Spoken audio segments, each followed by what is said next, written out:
And the Lakers making a change here. Gasol's checked in. And for those of you just joining us, we're almost 2.5 minutes into the second quarter. Gasol with the steal. And now running out the court, Blake pushing it all the way. And it's Johnson with the jam. That is up-tempo basketball at its best. So much easier to operate in the open court when the steal triggers the break. Yeah, it really does allow your offense to flow better. When you can get out and run and get easy opportunities, then everybody gains confidence. Time called here. The Spurs decide to talk it over. Looks like he saw some things out there that needed adjusting, and wants to talk it over a little bit with his club. I don't think you can ever go wrong burning a timeout if you see something you don't like and you need to talk about it. Boris Diaz checked in for Matt Bonner.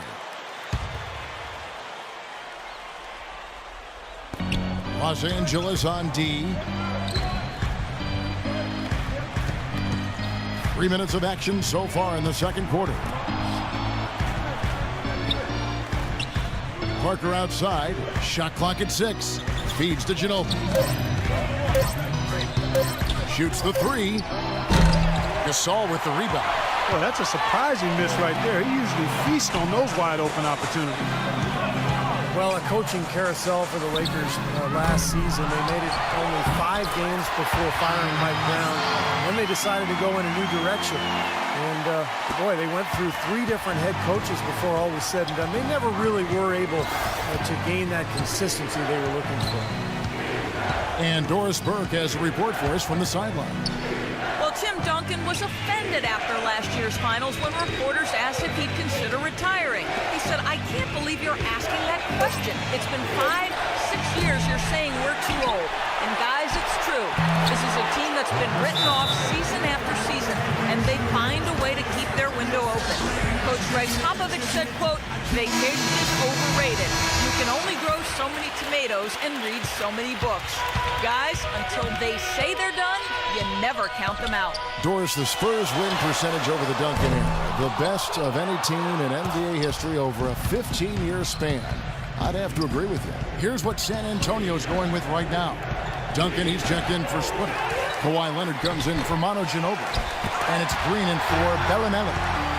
I'd like to see them go 2 for 1 here. I would, too. They need to make this a quick possession and a fruitful one, too. Shots good from Young. What a terrific feed by Nash.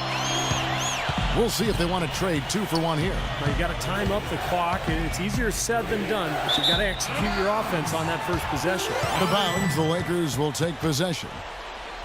And back to the Lakers' struggles last season. What do you think, Clark, were the main problems that, held them back from being the kind of title contender that they thought they were and a lot of people imagined they were? Well, how much time do I have? 3 or 4 shot clocks worth? I think there were a number of issues, as you might expect. Injuries played a significant role, but I think there was discord over how they should play, really no true identity. They were a big team trying to be small, a team without a number of shooters trying to spread the floor, older team trying to go up tempo, coaching change, and that transition. Right, yes. You had a lot of moving parts, and it made it very difficult for everybody, I think, and it showed in how the Lakers' season went. That's a good assessment. 9 seconds left to play in the first half. Right side, Kobe. Got it off in time. Drilled it just as the horn sounded. And Kevin, he had the eye of the tiger there. He was not going to pass that shot up. No way. Well done. Big time shot in the knee. No, he was dying for the chance to take that shot, no question. So we've reached the end of the first half of play. Lakers ahead as they end the third quarter with a 13-4 run. And time now to go courtside as we send you over to Doris Burke from the sideline. Doris?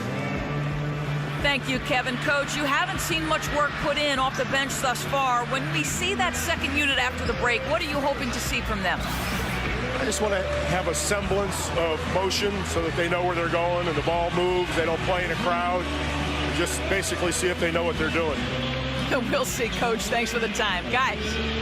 Thanks, Doris. And, folks, the halftime show is coming up next. And then it's on to the third quarter. We'll step aside right now. Now, presented by Sprint. Welcome, I'm Damon Bruce. A great game going on out at Staples Center. A strong first half for the Lakers. They've dialed in from long range an incredible shooting performance from outside. A sensational first half for Steve Nash. How's that for a shooting percentage? 100. Yes, 100% from the court. Not too bad. And this dedicated Spurs team is weathering the storm. They've come out of the gates strong to start, looking to keep going. Their work on the offensive boards, a big factor. Great effort out there. Real scores, real stats from the real NBA. Time to check it out. For the Clippers, a loss to the Thunder in Oklahoma City. Their scoring leader, Blake Griffin. The Sprint Halftime Report, presented by Sprint. Now the second half about to start up and begin any moment. A fantastic game from Steve Nash in this one. Wow, the threes have just been dropping for him. Absolute dead-eye shooting in that first half. Could not have been a more productive day for him from long range. Spurs trail by 7. Third quarter action getting rolling right now. Brought to you by Gatorade. All fueled up and ready to go. Here's who's on the floor. On the court right now for the Spurs. Green teams with Leonard on the wings. Down low it's Duncan and Splitter. And it's Parker in at the point guard position. And our producer says it's time for an update, so let's go to Damon Bruce. Damon? Thanks so much, Kevin. Let's quickly bring up the scores from the games that already are in the books. For the Clippers, a loss to the Thunder in Oklahoma City. Their scoring leader, Blake Griffin. At Pepsi Center, it's the Nuggets winning over the Bulls. That one puts them 2-2 in their last 4 contests. It was Jordan Hamilton leading them in scoring. That'll do it for us in the studio. Now, let's get you back to your game. Guys? Always great to catch up on what's going on. Thanks, Damon. And these early season games are so important to a team's chemistry, especially for the clubs that made some changes in the offseason. Well, it's without question Kobe Bryant is always going to be known as one of the great scorers in the history of the game. But for the kids watching at home, it is really worth reminding you of this. He can do it all. He's fundamentally sound in all aspects of the game. He defends, he rebounds, he passes. To be one of the true greats, you can't just focus on one thing. You need to be able to do a little bit of everything and do it all well. Green against Kobe. Parker outside.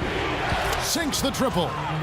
Parker's got 7 points. Oh, he's going to keep banging those home if you give him that much space.